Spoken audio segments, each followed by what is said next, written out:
in augmented reality you add new matter to the world.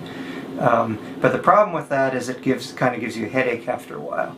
Having been in this space for 30 years or more, 35 years I guess, been wearing this type of material, doing mediated reality for that long. Augmented reality has only been around in the recent little while.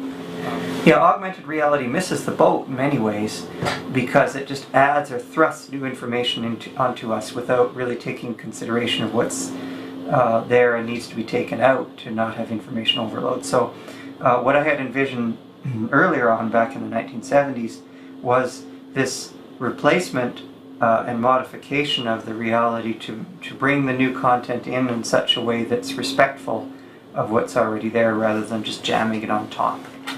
And so what mediated reality means is that you're able to see better and understand the world better. Electric eyeglasses, this is something that I came up with back in the 1970s, allow you to, for example, download your prescription over the internet. That's a very simple thing.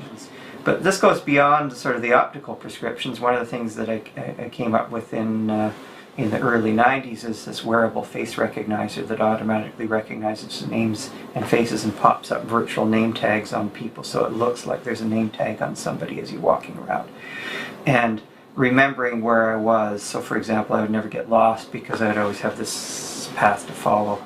When Google Street View first came out, I put Google Street View on my eyeglasses, and I called them the goggles, Google goggles, that's sort of putting this Street View image so that I could see everything in my field of view. People refer to this as the glass eye because when you look at somebody wearing an eye tap, you see the image of the reflection in the eye. The eye tap, in some effect, it's kind of almost as if the eyeglasses cause the eye itself to function as both a camera and display medium.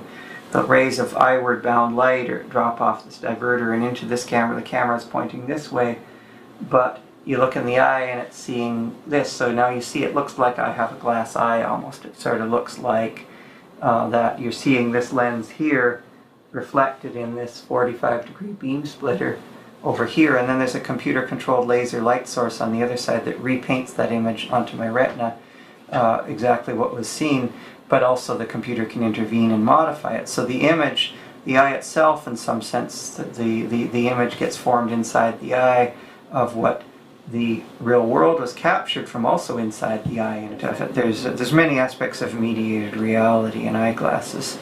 The eyeglasses allow us to understand the world around us through adaptive interpretation.